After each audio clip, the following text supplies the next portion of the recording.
Hello दोस्तों, कैसे हैं आप सब। Welcome back to another new lecture. आज के इस लेक्चर में हम लोग एसएससी एमटीएस 2023 की जो 6 सितंबर की थर्ड शिफ्ट थी उसका सॉल्यूशन हम करने जा रहे हैं। इससे पहले मैंने 1 तारीख, 4 तारीख और 5 की जो भी शिफ्टें हुई थी उन सभी का सॉल्यूशन अपलोड कर चुका हूँ। उसकी प्लेलिस्ट मैंने बना दी, आप जरूर जाकर वहाँ उस सारी वीडियोस को देख लें, क्योंकि एसएससी एमटीएस का एग्जाम जो प्रेजेंट टाइम में चल रहा है उसके पॉइंट ऑफ व्यू से बहुत ज़्यादा इंपॉर्टेंट है। और अगर आप किसी भी अदर एग्जाम की प्रिपरेशन कर रहे हैं तो एमटीएस का पेपर आपको जरूर सॉल्व करना चाहिए। इसमें मैं फुल और डिटेल में सॉल्यूशन प्रोवाइड करूंगा, जितने भी ऑप्शन है सबको इलेबोरेट करूंगा।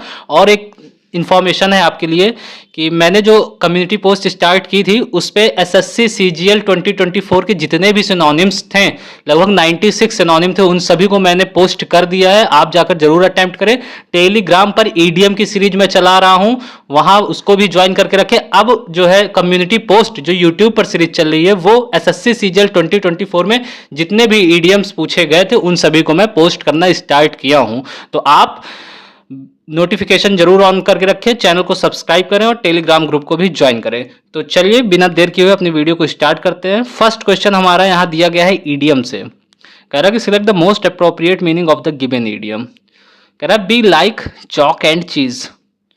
अब देखिए चॉक और चीज, चॉक देखिए अगर आप चॉक से ब्लैक बोर्ड पर लिख रहे हैं कितनी जल्दी ब्रेक हो जाती है, कितनी जल्दी टूट जाती है। और चीज, चीज आप जानती है एकदम सॉफ्ट सी चीज होती है, उसको कहीं भी आप लगाकर अप्लाई करके बिल्कुल आराम से खा सकते हैं। तो क्या कह रहा है, to be completely different from each other. Yes, to be very similar to each other. नहीं, सिमिलर कैसे हो सकते, चॉक एंड चीज कैसे सिमिलर हो सकते हैं।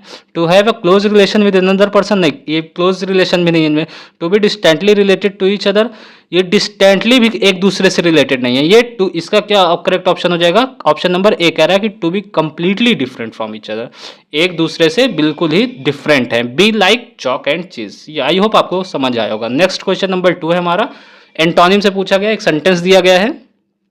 कह रहा कि everyone liked the lively music, lively lively आप जो भी प्रोनाउंशिएट करें, everyone liked the lively music being played at the restaurant. अब देखिए सबसे पहली चीज, लाइवली मीन्स होता क्या है, लाइवली मीन्स क्या होता है, लाइवली मीन्स होता है full of energy, full of energy and life. Durable, durable means होता है study and resilient. Cheerful means होता है जॉयफुल और ब्यूयांट। ये जो चीयरफुल का एक सिनोनिम मैं बता रहा हूँ, ब्यूयांट, BUOYANT, इसको जरूर याद करके रखिएगा। सीपीओ और CHSL में भी पूछा जा चुका है, ठीक है ना। और स्पीडी, स्पीडी मतलब क्या होता है, Swift and fast, Swift and fast, ये हो जाएगा स्पीड। मतलब सॉम्बर, सॉम्बर मीन्स क्या होता है, सॉम्बर मीन्स होता है बहुत ही दुख और उदास। Gloomy and melancholic, gloomy and melancholic, ये आपका करेक्ट ऑप्शन हो जाएगा। तो लिवली मतलब क्या होता है, चेयरफुल होता है, इनर्जेटिक होता है, ठीक है ना, full of life and energy होता है। जब वहीं, जबकि वहीं पर सॉम्बर मीन्स क्या होता है, बहुत ही उदास, बहुत ही दुख से भरा हुआ, जिसे हम ग्लूमी एंड मेलनकोलिक कहते हैं। नेक्स्ट क्वेश्चन नंबर 3 है, select the incorrectly spelled word पूछा है आपसे, इनकरेक्टली स्पेल्ड वर्ड बताना है। तो 40 कमेटी, देखिए कमेटी में जो कमेटी की स्पेलिंग होती है उसमें MM, TT, इसको जरूर ध्यान रखिएगा, MM, TT एंड E, ये चीज ध्यान में रखिएगा, ठीक। हिप्नोटिक, कमेटी क्या होती है, कमेटी एक टाइप की कुछ लोगों की जो है उसमें ग्रुप बनता है, उसी को एक कमेटी कहते हैं, ठीक है। टेनेसी, टेनेसी, टेनेसी एक यूएस में स्टेट है, उस स्टेट का नाम भी टेनेसी है, तो उससे आप इसको आइडिया ले सकते हैं। जबकि 40, देखिए 40 की स्पेलिंग FORTY, 40 होती है। यहाँ FUR, 4 की स्पेलिंग में यू आता है, 40 की स्पेलिंग में यू नहीं आता। बहुत ही कंफ्यूजिंग है ये, हो सकता है आप कभी क्लास 7th 8th में रहे हो तब भी आपको इसमें कंफ्यूजन होती रही हो ना। इस जैसे 40 की स्पेलिंग हो गई, 12 की स्पेलिंग हो गई, तो इसमें बहुत सी कंफ्यूजन रहती है, वो अभी भी रिपीट हो रहा है, तो इसको आप जरूर ध्यान दीजिएगा, ठीक है ना। नेक्स्ट क्वेश्चन नंबर 4 है हमारा, वन वर्ड सब्सटीट्यूशन से आया, एक सेंटेंस दिया हो उसमें कुछ वर्ड्स अंडरलाइन किए गए हैं। कह रहा है Raymond has opted the study of religion as his major subject in graduation. मतलब रेमंड ने जो ग्रेजुएशन में अपना मेजर सब्जेक्ट ऑप्ट किया है वो क्या है, स्टडी ऑफ रिलीजन। तो यहाँ कौन सा सब्जेक्ट हो जाएगा, स्टडी ऑफ रिलीजन को हम कहते हैं थियोलॉजी, जिसे हम कहते हैं धर्मशास्त्र, the study of religious belief and God. इसका अगर एक सेंटेंस में मैं बोलूं क्या हो जाएगा exact, the study of religious belief and God. Psephology, psephology means होता है जो चुनाव का विश्लेषण करता हो। तो इसको इंग्लिश में कैसे कहेंगे? हम कहेंगे कि the study of elections and voting behaviour, the study of elections and voting behaviour, ये हो जाएगा। फिलोलॉजी, फिलोलॉजी मीन्स होता है जो हिस्टोरिकल टेक्स्ट होते हैं, उन भाषाओं का जो अध्ययन करते हैं, जो उन भाषाओं का अध्ययन होता है उसे फिलोलॉजी कहते हैं। ठीक है ना? तो इसे क्या कहेंगे? The study of language in historical text. ठीक। साइकोलॉजी आप जानते ही हैं, the study of mind and behaviour. I hope आपको क्लियर हुआ होगा। नेक्स्ट क्वेश्चन नंबर 5 है, फिलर से आया हुआ है, और फिलर में मैंने आपको बताया था 3-4 तरह के फिलर आपसे एसएससी में पूछा जा रहा है। एक वो फिलर होंगे जो सिंपल सेंटेंस में सुटेबल वर्ड भरने होंगे, ठीक है ना, उससे कोई मतलब नहीं होगा। दूसरा फिलर या दूसरा सेकेंड टाइप का फिलर ये होगा जिसमें आपको ब्रैकेट में कोई वर्ड दिया रहेगा, उसका सिनोनिम या एंटोनिम पूछ लेगा, ठीक है ना। थर्ड टाइप का फिलर ये होगा कि आपको स्पेस देके नीचे 4 ईडियम्स दे देगा, ईडियम्स आपको सबसे एग्जैक्ट ईडियम भरना होगा। तो यहाँ ईडियोमेटिक फिलर दिया गया है। कह रहे कि Greta Thunberg just when she dare to question about accountability with respect to global warming and climate change. Greta Thunberg कौन है? इनको नोबेल प्राइज भी मिल चुका है ना ग्रेटा थनबर्ग को। तो ग्रेटा थनबर्ग देखिए, अब इसके हम समझते हैं ऑप्शंस। सोड वाइल्ड ओट्स, ठीक है ना। सोड वाइल्ड ओट्स मीन्स होता है इंगेज्ड इन रेकलेस और यूथफुल बिहेवियर। मतलब अभी कोई जवानी में ही आपने कुछ रेकलेसली या लापरवाही कुछ ऐसी करता हो तो उसी को कहते हैं इंगेज्ड इन, ठीक है ना, रेकलेस और youthful behaviour. Kept the pot boiling, इसका मतलब होता है द मेंटेन्ड एक्साइटमेंट और इंटरेस्ट, ठीक है ना, अपने एक्साइटमेंट और इंटरेस्ट को मेंटेन कर रहना। मतलब कोई चीज़ पॉट में उबल रहा है तो उसको उबलने दो, ये नहीं कि उबाल के उतार दिया, उसको उबलने दोगे तभी तो एनर्जी और एक्साइटमेंट मेंटेन रहेगी। तो ये चीज़ है। Gave the devil his due, इसका क्या मतलब हुआ? देखिए, डेविल की बात आई है और उसके ड्यू की बात आई है, तो इसका मतलब ये हुआ कि acknowledged even an opponents good qualities. मतलब आपका जो अपोनेंट है, आपका जो डेविल है, आपका जो फो है, आपका जो एनिमी है, आप उसके भी जो अच्छे क्वालिटी हैं उसमें भी आप उसे भी स्वीकार कर दें। जबकि hit the nail on the head का मतलब होता है कि describe something accurately and exactly.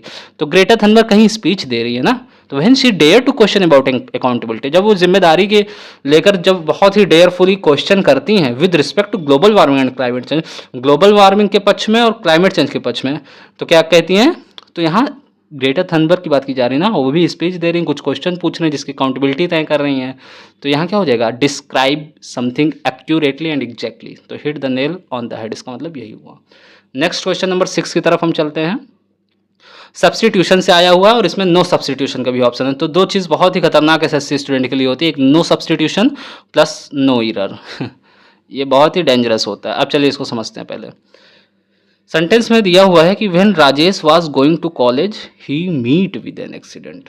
अब ये बताइए, सबसे पहले मैंने बताया था आपको एरर डिटेक्शन में या फिर सब्सटीट्यूशन में कुछ भी चीज़ें पूछी जाए, सबसे पहले आपको टेंस रिकॉग्नाइज करने हैं।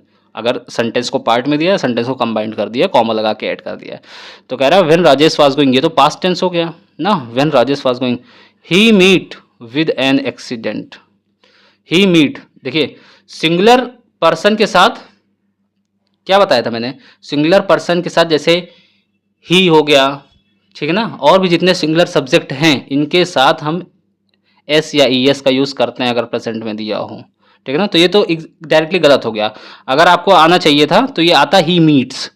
बट स्टॉप, यहाँ जो है पास्ट इंडेफिनिट टेंस है ना, तो इस वर्ब का पास्ट यूज़ करेंगे हम। He met with an accident. When Rajesh, जब राजेश कॉलेज जा रहा था तो उसका एक्सीडेंट हो गया था, हो गया है नहीं, हो गया था, ठीक है ना, हुआ। अब देखिए नेक्स्ट क्वेश्चन में एरर से आ गया है, पूछ रहा select the option that contain an error. कह रहा as soon as I shall win the lottery I hope to buy a Ferrari. आपको मालूम होना चाहिए कंडीशनल सेंटेंस में अगर टाइम दिया हुआ है या कुछ ऐसे से कंजंक्शन दिए हैं जिस कंजंक्शन को जोड़ के दो सेंटेंस आपस में बन रहे हैं, एक तो ये दोनों क्लॉज में आपको पता होना चाहिए जिसमें कंडीशन लगाया गया हो as soon as, when, if, ठीक है ना। तो इसका जो सेंटेंस होता है वो प्रॉपर प्रेजेंट में होता है, ना फ्यूचर में जाएगा ना इंडेफिनिट में जाएगा। ना फ्यूचर में जाएगा ना पास्ट में जाएगा, प्रॉपर प्रेजेंट होगा। तो इसमें इरर पोर्शन क्या है, आई शैल विन, ये है शैल विन। यहाँ क्या होना चाहिए, as soon as I win the lottery I hope to buy a Ferrari, ये होगा आपका करेक्ट ऑप्शन। ठीक है ना। नेक्स्ट क्वेश्चन नंबर 8 की तरफ हम चलते हैं। इसमें अप्रोप्रिएट फिलर भरना है। देखिए इसमें एग्जैक्ट वर्ड आपको एक उठाकर फिल करना है। देखिए कह रहा है कि some things are meant to be and death is dash for humans, मतलब कुछ चीज़ें हैं जो बिल्कुल निश्चिंत हैं। Some things are meant to be and death is, और वही मृत्यु फॉर ह्यूमंस, जो मानव जाति के लिए है। मृत्यु क्या है, एडिबल है, खाने योग्य है, स्पाइरल है, चक्र टाइप का है, नेचुरल है, वायरल है। वायरल क्या होता है, वायरल तो इंस्टाग्राम की रीलें होती हैं। नेचुरल है, डेथ नेचुरल है, ठीक है ना। तो some things are meant to be and death is, जिसमें से एक मृत्यु है वो बिल्कुल नेचुरल है मानव के लिए। नेक्स्ट रेक्टिफाई करना है। एक सेंटेंस दिया हुआ उसमें एक अंडरलाइन करके वर्ब दिया है, उसी को आपको रेक्टिफाई करना है। कह रहा they complaint that their manager was incompetent and knew nothing about the project. सीधी सी बात, इसमें स्पेलिंग एरर आपको फाइंड करना है और उसकी एग्जैक्ट स्पेलिंग लिखनी है। तो इनकॉम्पिटेंट, इनकॉम्पिटेंट मीन्स होता है अकुशल, जिसमें जो दक्ष ना हो। तो दे कंप्लेंट दैट दियर मैनेजर, उन्होंने कंप्लेन की कि उनका मैनेजर जो है वो इनकॉम्पिटेंट है और वो कुछ नहीं जानता था प्रोजेक्ट के बारे में। तो इनकॉम्पिटेंट मीन्स होता है अकुशल, जिसे कहते हैं इनेप्ट या अनस्किल्ड या क्लमजी। इनएप्ट, अनस्किल्ड, क्लमजी, ये हो जाएगा आपका ऑप्शन। तो स्पेलिंग क्या होगी इसकी, INCOMPETENT, इन कॉम्प, इन लिखिए, IN लिखिए, COMP लिखिए, ETENT लिख दीजिए, इनकॉम्पिटेंट। ठीक है ना, इसको जरूर ध्यान से देख कर लीजिएगा। क्वेश्चन नंबर 10 है, सिनोनिम से पूछा गया है। डिस्टिंगाइज्ड का आपको सिनोनिम बताना है। तो सबसे पहले चलिए इसको एग्जैक्टली वर्ड समझते हैं और इसके अदर सिनोनिम जो ऑप्शन में दिए गए हैं क्या होते हैं। डिस्टिंगाइज्ड मीन्स होता है प्रतिबिंबित करना किसी चीज को, जिसे हम कहते हैं रिफ्लेक्टेड। ठीक है ना, सुशोभित, रिफ्लेक्टेड करना। जबकि मिरर्ड मीन्स क्या होता है, मिरर्ड मीन्स क्या होता है, मिरर आपको पता है ना, हाँ वही होता है। डिग्निफाइड क्या है, डिग्निफाइड मीन्स होता है नोबल, ऑनरेबल और ड्रामेटिक, आपको पता ही है, नाटकीय होता है। मेडिकोर, ये इंपॉर्टेंट वर्ड है आपके लिए, मेडिकोर। मेडिकोर होता है बिल्कुल साधारण, जिसे हम कहते हैं एवरेज, ऑर्डिनरी, ऑर्डिनरी, सिंपल, ये हो जाएगा मेडिकोर। इसको ध्यान में रखिएगा जरूर। तो डिस्टिंगाइज्ड का करेक्ट ऑप्शन डिग्निफाइड हो जाएगा। डिस्टिंगाइज्ड, डिग्निफाइड, रिफ्लेक्टेड, नोबल, ऑनरेबल, ये ऑप्शन आपका करेक्ट हो जाएगा। नेक्स्ट क्वेश्चन नंबर 11 की तरफ हम चलते हैं। एंटोनिम आपसे पूछा गया पेरियोडिक का। तो पेरियोडिक मीन्स क्या होता है, पेरियोडिक मीन्स बताइएगा क्या होता है। हॉलिस्टिक, हॉलिस्टिक मीन्स होता है समग्र रूप से, जिसे हम कहते हैं कॉम्प्रहेंसिव, ऑल इंड्यूसिव। डायनेमिक, गतिशील जिसे कहते हैं। इनर्जेटिक या एक्टिव जो चीज़ हो। इरेगुलर, मतलब इरेगुलर मीन्स क्या होता है, इरेटिक या इनकंसिस्टेंट, इरेटिक या इनकंसिस्टेंट, ये हो जाएगा इरेगुलर का सिनोनिम। टेडियस मीन्स क्या होता है, बहुत ही थकाऊ, बोरिंग टाइप का ना। तो टेडियस का दो सिनोनिम्स की बात करूं तो बोरिंग और मोनोटोनस हो जाएगा। पीरियोडिक, पीरियोडिक मीन्स समय समय पर, लगातार, कंटिन्यू कोई चीज़ चल रही है। जबकि इसका एंटोनिम जो हो जाएगा वो हो जाएगा इरेगुलर, जो लगातार ना चलती हो, जो रुक रुक कर चलती हो। क्वेश्चन नंबर 12 हमारा एरर से पूछा गया है। इसमें कह रहा है कि Manisha saw an old elephant in the wild life reserve while she was on safari tour. अब बताओ इसमें एरर क्या है, सोचिए पहले आप, एरर क्या हो सकता है। मैं अगर बताऊं आपका इंटेंशन, तो अगर आप एग्जाम में फर्स्ट पॉइंट ऑफ व्यू में देखे होते हैं आपको एरर इसमें दिखता ही ना, और अगर नो एरर का ऑप्शन दिया होता तो आप वही टिक करके आते। तो अच्छा हुआ इसमें नो एरर का ऑप्शन नहीं है। आप देखिए, Manisha saw an old elephant, Manisha ने एक हाथी देखा जो बहुत ही बूढ़ा था, बहुत ही पुराना था, बहुत ही ओल्ड था। In the wild life reserve, कहाँ पर, वाइल्ड लाइफ रिजर्व में, मतलब मनीषा कहीं गई रही होगी घूमने, उसने वाइल्ड लाइफ रिजर्व में एक बूढ़ा हाथी देखा। Wild she was on safari tour, जब वो सफारी टूर पर थी अपने। तो यहाँ एक चीज मिसिंग दिख रहा, वो है इनडेफिनिट आर्टिकल। आपको यहाँ देखिए, ऑन जो है यहाँ प्रेपोजिशन का काम कर रहा, जबकि प्रेपोजिशन के बाद जो यहाँ पर क्या आया हुआ है, एडजेक्टिव आया हुआ है। सफारी एक एडजेक्टिव है जो टूर को मॉडिफाई कर रहा है। टूर यहाँ एक नाउन है और एडजेक्टिव के पहले हमें ए इंडेफिनिट आर्टिकल लगाना चाहिए। क्यों? क्योंकि this is necessary before a singular और काउंटेबल नाउन। सफारी टूर एक सिंगुलर है और एक काउंटेबल नाउन है, तो इसके पहले हमको ए लगाने की आवश्यकता है। ए इसमें लगेगा तो क्या हो जाएगा, Manisha saw an old elephant in the wild life reserve while she was on a safari tour, जब वो एक सफारी टूर पर थी। ठीक है ना, आई होप आपको क्लियर हुआ होगा। नेक्स्ट क्वेश्चन नंबर 13 की तरफ हम मूव ऑन करते हैं। इरर से ये भी आया हुआ है, तो इरर इसमें आपको साफ साफ दिखता होगा। In Nepal the food is more cheaper, तो डबल यहाँ पर कंपेरेटिव डिग्री आ गई है। More plus cheaper, more cheap होता है, चीप चीपर चीपेस्ट होता है। ठीक है ना, तो ये ऑप्शन आपका करेक्ट हो जाएगा। नेक्स्ट क्वेश्चन नंबर 14 है हमारा, फिलर से आया हुआ है। कह रहा है कि most times he is sitting alone immersed in his own synagogue. आप चलिए पहले ऑप्शन समझते हैं। साइनागॉग मीन्स होता है क्या? साइनागॉग मीन्स क्या होता है? अरे कमेंट करिए यार, बताइए, मैं ही हर चीज एक्सप्लेन करता जाऊं। देखिए, मोनोलॉग मीन्स होता है a long speech by one person, मतलब एक कोई लंबी सी स्पीच दे रहा हो, वो एक पर्सन के द्वारा दी गई हो, वो होता है मोनोलॉग। मिस्टेगॉग, मिस्टेगॉग मीन्स होता है गूढ़ जानकारी देने वाला, बहुत ही जो सेक्रेटिव जानकारी रखता हो। प्रोलॉग, प्रोलॉग होता है यार जैसे एक कोई लिटरेरी फॉर्म है, उसका जो इंट्रोडक्टरी पार्ट होता है उसे ही हम क्या कहते हैं, प्रोलॉग। तो क्या हो जाएगा, an introductory section of a literary work.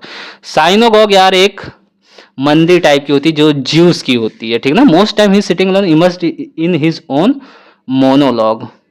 Monologue यहाँ करेक्ट ऑप्शन हो जाएगा। मोनोलॉग मीन्स क्या होता है, a long speech by one person, जबकि साइनोगॉग मीन्स होता है एक ज्यूस की, यहूदियों की एक वो जो जैसे आप चर्च कहते हैं, टेम्पल कहते हैं, मॉस्क कहते हैं, वैसे ही साइनोगॉग भी होता है। आई होप आपको क्लियर होगा। नेक्स्ट क्वेश्चन नंबर 15 की तरफ हम मूव ऑन करते हैं। इनकरेक्टली स्पेल्ड वर्ड से पूछा गया है पहले, लेकिन आप इसको क्वेश्चन पढ़िए। क्वेश्चन नंबर 15 में कह रहा है कि identify the incorrectly spelled word in the following sentence and select it's correct spelling from the given options. इस सेंटेंस में आपको इनकरेक्ट स्पेलिंग दी हुई है, ठीक है ना। इस सेंटेंस में आपको इनकरेक्ट स्पेलिंग दी हुई है, जिसमें से आपको करेक्ट स्पेलिंग को चूज करना है। तो देखिए, ही हैज नीदर, नीदर आपका बिल्कुल करेक्ट स्पेलिंग है, NETIHER, नीदर। आइदर लिखना होता तो ये एन हम रिमूव कर देते हैं, ठीक है ना। ये बिल्कुल करेक्ट है। करिश्मा, CHERISMA, करिश्मा भी बिल्कुल करेक्ट है, ठीक है ना। जबकि यहाँ जो पर्सनल दिया गया है, पर्सनल कोई वर्ड ही नहीं होता यार, पर्सनल हमेशा या तो PERSONAL पर्सनल होता है जो यहाँ दिया गया है, और एक पर्सनल और होता है, मैं बताता हूँ आपको। एक पर्सनल और होता है PERSONNEL पर्सनल। ये पर्सनल जो है किसी भी एक, जैसे एम्प्लॉय को कहते हैं ना, ठीक है ना, जैसे आर्मी पर्सनल, ठीक है ना, CRPF पर्सनल। तो एक जो है ये व्यक्तिगत रूप से कौन सा यूज होता है, ये वाला यूज होता है जिसे हम व्यक्तिगत रूप से कहते हैं पर्सनल। आई होप आपको क्लियर होगा। नेक्स्ट क्वेश्चन नंबर 16 की तरफ हम मूव ऑन करते हैं, और यहाँ ईडियम से पूछा गया। सेंटेंस में आपको एक अंडरलाइन ईडियम दिया हुआ है, कह रहा था जज wanted to here straight from the horses mouth, horse mouth. The जज वांटेड, यहाँ एक जज की बात की जा रही है जिसके सामने कोई सुनवाई चलती होगी, वो सुनना चाहता था क्या, straight from the horse mouth. इसका क्या मतलब होता है, डायरेक्टली फ्रॉम द लॉयर नहीं। लॉयर क्या करेगा यार, लॉयर तो पहले चुप होता है, उस पूछा किससे जाता है, जो मेन मुजरिम हो, पक्ष विपक्ष की बात होती है। Directly from the person involve, हाँ बिल्कुल सही, जो पर्सन उस क्राइम में, उस केस में इन्वॉल्व था, डायरेक्टली जज उससे वो चीज सुनना चाहता था। In close vicinity to the ज्यूरर नहीं। Having years which never fail नहीं, ये तो कोई ऑप्शन ही नहीं है, ठीक है ना। आई होप आपको क्लियर हुआ होगा। नेक्स्ट क्वेश्चन नंबर 17 की तरफ हम चलते हैं। नो सब्स्टिट्यूशन से आया हुआ है, तो नो सब्स्टिट्यूशन रिक्वायर्ड भी दिया गया है, तो इससे थोड़ा बच कर रहिएगा आप। चलिए पहले सेंटेंस को रीड करते हैं। कह रहा है virtually reality is a certain of a virtual environment. जो विर्चुअल रियलिटी होता है वो क्या है, विर्चुअल इन्वायरमेंट की एक क्रिएशन है जो हमारे सेंसेस के सामने प्रस्तुत की जाती है। जैसे आप स्मेल कर पा रहे हैं, आप चीज़ों को देख पा रहे हैं, आप सुन पा रहे हैं, तो एक वर्चुअल रियलिटी है जो किसकी क्रिएशन है, वर्चुअल इन्वायरमेंट की ही क्रिएशन है जो हमारे सेंसेस के सामने पेश की जा रही है। अब देखिए, virtual reality is the creation of a virtual presented V2 ठीक है ना, टू आवर सेंसेस। सेंसेस कितने हैं, कई सेंसेस हैं, अब कितने हैं वो आप कमेंट सेक्शन में लिखिए।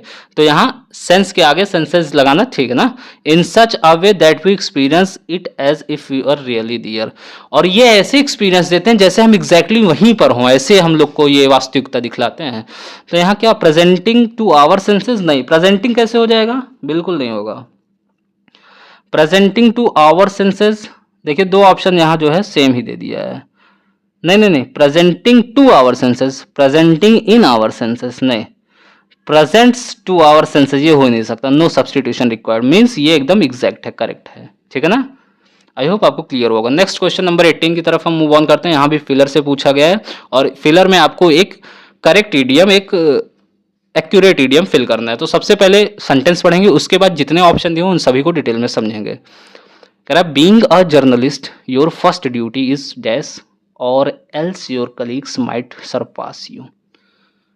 मतलब जर्नलिस्ट होने के नाते, बीइंग अ जर्नलिस्ट, अगर आप जर्नलिस्ट हैं, your first duty is to, आपकी पहली प्राथमिकता, आपकी पहली ड्यूटी यह है डैश और else your colleagues might surpass you. अगर आप अपनी प्राथमिक ड्यूटी को नहीं पूरी करते, वो क्या है वो आपको फिलर में दिया हुआ है, ठीक है ना।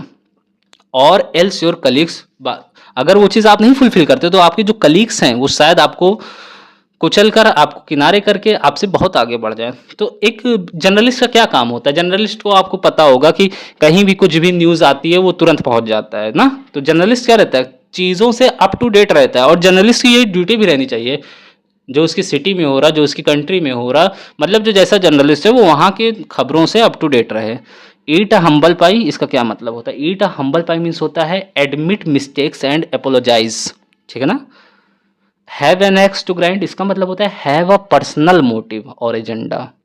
Build castle in the air, हवा हवाई बातें, हवा हवाई ख्यालात। Keep your ear to ground, yes exactly, keep your ear to ground, इसका मतलब होता है stay informed and aware of current events और सिचुएशन। मतलब आप हमेशा अप टू डेट रहें अपने सिचुएशन से, अपने करंट जो भी इवेंट्स हो रहे हैं। आई होप आपको क्लियर होगा। नेक्स्ट क्वेश्चन नंबर 19 की तरफ हम मूव ऑन करते हैं। इसमें भी एरर से पूछा गया है। 4 सेगमेंट आपको दिए गए हैं। ए में कह रहा है ही विल कम, बी है and receive you at the station when you will arrive. हमने अभी आपको बताया था जब जहां पर आपको कंडीशनल, जो टाइम कंडीशनल वर्ड होते हैं, if, when, as, soon as, ये सब चीज़ें अगर जहाँ दी होंगी जो उससे कनेक्टेड सेंटेंस होगा वो हमेशा प्रेजेंट में होगा। तो ही विल कम ये सही है, फ्यूचर में है, यहाँ पर कोई भी कंजंक्शन नहीं है। And receive you at the station when you will arrive, ये करेक्ट इनकरेक्ट है, ठीक है ना। व्हेन यू अराइव ये होना चाहिए था, ये ऑप्शन आपका करेक्ट हो जाएगा। नेक्स्ट क्वेश्चन नंबर 20 की तरफ हम मूव ऑन करते हैं और यहाँ पर भी identify the segment that contains a grammatical error. Grammatical error यहाँ पर आपको फाइंड आउट करना है। कह रहा she is very good in playing the guitar and singing songs. आपको ये पढ़ने में क्या अच्छा लग रहा है, क्या ठीक लग रहा। हमने हमेशा कहा है कि सी, जब भी किसी चीज़ में गुड होने की बात आएगी, अच्छे होने की बात आएगी, वहाँ पर बहुत से केस ऐसे होते हैं जिसमें इन यूज होते हैं बट हर जगह नहीं। यहाँ पर क्या होगा, she is very good at playing, good at, ये ऑप्शन आपका करेक्ट हो जाएगा, good at playing the guitar and singing songs. और यहाँ एक चीज और आप कर सकते थे, she is very good at the guitar and singing song, but वो कोई सेंस ना देता, ये एक्यूरेट सेंस यही दे रहा है कि she is very good at playing the guitar and singing songs. I hope आपको क्लियर होगा। अब हम अपने क्लोज टेस्ट की तरफ चलते हैं। क्लोज टेस्ट में पहले अच्छे से हम रीड करेंगे, फिर ऑप्शन की तरफ आएंगे। कह रहा है कि environment pollution is a growing dash all around the world as it poses significant risks to human health and ecosystems। Environmental जो वातावरणीय जो प्रदूषण है, जो पॉल्यूशन है, वो संसार के चारों ओर, संसार में लगभग बढ़ते हुए जा रहे हैं और सिग्निफिकेंट रिस्क ये पैदा कर रहा है ह्यूमन हेल्थ को और इकोसिस्टम को। जो वातावरण है, जो चीज़ें हैं, जो हेल्थ है, ये सबको गड़बड़ कर रहे हैं, ठीक है ना। The dash of environmental pollution vary from natural causes such as volcanic emissions to human action including industrializations, transportation, energy production and agriculture practices।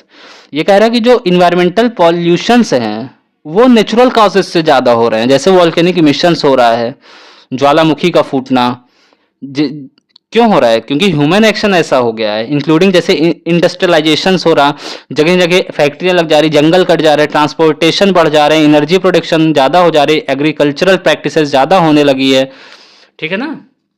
जिसमें केमिकल का सबसे ज़्यादा यूज़ किया जा रहा, तो उस चीज़ की यहाँ बात हो रही है। Of these activities pollutants are released into the air, water bodies and soil leading to harmful effects such as respiratory disease. अब क्या कह रहा, डैश ऑफ दीज एक्टिविटीज, इन एक्टिविटीज के चलते pollutants are released into the air, जो pollution release हो रहे हैं वो सब एयर में घुल जा रहे हैं, वाटर बॉडीज में मिल जा रहे हैं, सॉइल लीडिंग कर रहे हैं। सॉइल में जब मिल जाएंगे तो हम चीज़ें कहाँ से आते हैं, मिट्टी से उगा कर खा रहे हैं ना, पानी पी रहे हैं ना, हवा से सांस ले रहे हैं ना, तो ये सब जब चीज़ें करने लगेंगे जिसमें बहुत ज़्यादा पॉल्यूशन फैल चुका है, तो हम लोग के ये जो रेस्पिरेटरी सिस्टम है ये इसको डिफेक्ट करने लगेंगे और तरह तरह की बीमारियां आने लगेंगी, बायोडाइवर्सिटी लॉस होने लगेगी एंड क्लाइमेट चेंज भी बहुत तेजी से होने लगेगा। ठीक है ना। नेक्स्ट है कि कह रहा है one of the primary causes of environmental pollution is human attitudes towards sustainability. जो एक प्राइमरी कॉज है किसका, इन्वायरमेंटल पॉल्यूशन का, वातावरणीय प्रदूषण का, वो ह्यूमन का एटीट्यूड, नेचर है टुवर्ड्स सस्टेनेबिलिटी, निरंतरता की ओर, दियर लैक ऑफ इन्वायरमेंटल अवेयरनेस, जो कि एक इन्वायरमेंटल अवेयरनेस के अंतर्गत आता है, जिसमें कह सकते हैं कि ह्यूमन को उतनी ज़्यादा जानकारी, उतना ज़्यादा अवेयरनेस अभी नहीं हो पाया है कि वो अपने इन्वायरमेंट को किस तरह सेफ रख सकता है। फिर कह रहा है कि human activities that harm the environment and ecosystem, ऐसी ह्यूमन एक्टिविटीज़ जो वातावरण को नुकसान पहुंचाती हो एंड इकोसिस्टम, जो हमारे चारों तरफ के वातावरण को नुकसान पहुंचाती हो, often result from individual choices dash driving और यूजिंग सिंगल यूज प्लास्टिक। हम गाड़ियां चला रहे हैं फिर भी पॉल्यूशन हो रहा है, ठीक है ना, और प्लास्टिक का यूज़ हो रहा तो उससे तो बहुत ज़्यादा पॉल्यूशन हो रहा, ठीक है ना। अब चलिए वन बाय वन हम इसको समझते हैं। यहाँ कह रहा था कि इन्वायरमेंटल पॉल्यूशन इज ग्रोइंग। अब बताइए, जब कोई चीज़ खतरनाक लेवल पर बढ़ेगी तो क्या होगा, हमें अच्छा लगेगा, इंटरेस्ट आएगा, हमारी ड्यूटी है, इसमें कुछ ड्यूटी की बात नहीं, कोई चार्ज हो रहा कुछ नहीं। कंसर्निंग, चिंता का विषय है। Environmental pollution is growing concern all around the world as it poses significant risk to human health and ecosystem, ठीक है ना। आई होप आपको क्लियर हुआ होगा। नेक्स्ट सेकंड फिगर की तरफ चलते, कह रहा कि the dash of environmental pollution very from natural causes. Sourcing, the sourcing कुछ होता है नहीं, द सोर्स्ड V2 के साथ आर्टिकल आ रहा, नहीं, द सोर्स नहीं, सोर्सेज, कैसे आप पता चला कि आप यहाँ सोर्सेज का यूज करेंगे, सोर्स का नहीं, क्योंकि यहाँ आप देखेंगे सच एज के बाद volcanic emission to human action including industrialisation, transportation, energy production and agricultural practices, तो कई सारी चीजें ना, तो सोर्सेज के अंतर्गत है कि कई सारे सोर्स हो सकते हैं। आई होप आपको क्लियर होगा। नेक्स्ट थर्ड नंबर का फिलर है, यहाँ ये सेंटेंस खत्म हो गया था, अब यहाँ सेंटेंस स्टार्ट होगा, ठीक है ना। थर्ड नंबर पे यहाँ से सेंटेंस स्टार्ट होगा। तो ऑफ दीज एक्टिविटीज, कैसी एक्टिविटीज, एज, चलिए पहले पढ़ते हैं। Of these activities pollutants are release into the air, इन सारी एक्टिविटीज जिसके चलते, जिसके कारण, सिंस किस लिए यूज करते हैं, या तो सिंस और फॉर का यूज आप जानते हैं, एक सिंस बिकॉज की बिहाफ पे भी यूज हो सकता है, दूसरा सिंस जब हम यूज करते हैं वो पॉइंट ऑफ टाइम के लिए यूज करते हैं, ठीक है ना। हाउएवर ये कॉन्ट्राडिक्टरी जो है कंजंक्शन है, ठीक है ना, जो दो अपोजिट चीजों को जोड़ता हो, जबकि ऐसा कुछ नहीं है यहाँ।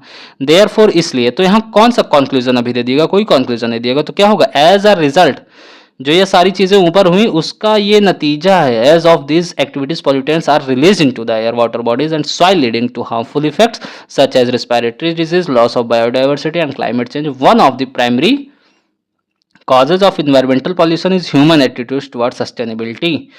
अब फोर्थ नंबर फिलर के लिए हम चलते हैं, कह रहा कि is human attitudes towards sustainability dash their lack of environmental। देखिए एक चीज तो यहाँ से कह दे रहा है, one of the primary causes of environmental pollution is human attitude towards sustainability.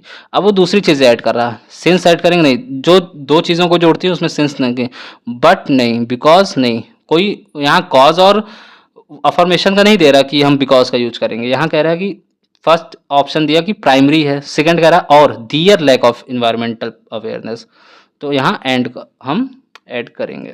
One of the primary causes of environmental pollution is human attitudes towards sustainability and their lack of environmental awareness, ठीक है ना। Next fifth number का filler कह रहा है कि human activities that harm the environment and ecosystem often result from individual choices. Example fill करेंगे, नहीं, अप्रोप्रिएट ही नहीं बैठ रहा है, व्हाइल नहीं, लाइक यस ये अप्रोप्रिएट है, इंस्टेंस यहाँ पर एकदम गलत ही वो है, ठीक है ना। तो कह रहा है कि Human activities that harm the environment and ecosystem often results from individual choices like, कैसे, जो इंडिविजुअल चॉइसेस है जैसे कि ड्राइविंग करना, सिंगल यूज प्लास्टिक, तो ये सब चीज़ें जो हो रही हैं इन्हीं इसके वजह से हमारे इन्वायरमेंट, हमारे इकोसिस्टम, हमारी बायोडाइवर्सिटी को बहुत सारा नुकसान हो रहा है। जैसे कि क्या, जो हम ड्राइविंग करते हैं, सिंगल यूज प्लास्टिक है, इस सब चीज़ों से। ठीक है ना, आई होप आपको क्लियर होगा। तो आपको क्विजेस फॉर्मेट में बैक टू बैक सारे प्रीवियस ईयर पेपर मैं भी अपलोड कर रहा हूँ और वीडियो सेक्शन में प्रोवाइड करने की कोशिश कर रहा हूँ। और हमारे चैनल पर आपको मैं एक चीज़ और इन्फॉर्म करना चाहूँगा, एसएससी सीजीएल मेंस के लिए शॉर्ट सेक्शन में एक सीरीज़ मैंने स्टार्ट की है, उसमें हर अल्टरनेटिव डेज पर आपको एक शॉर्ट्स मिलेगा।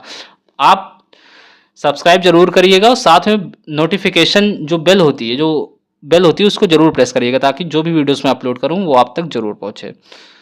तो मिलते हैं आपके साथ नेक्स्ट वीडियो में, तब तक आप अपना ख्याल रखिएगा, बढ़िया मस्त अपने एग्जाम की प्रिपरेशन करते रहिएगा। Thanks for watching.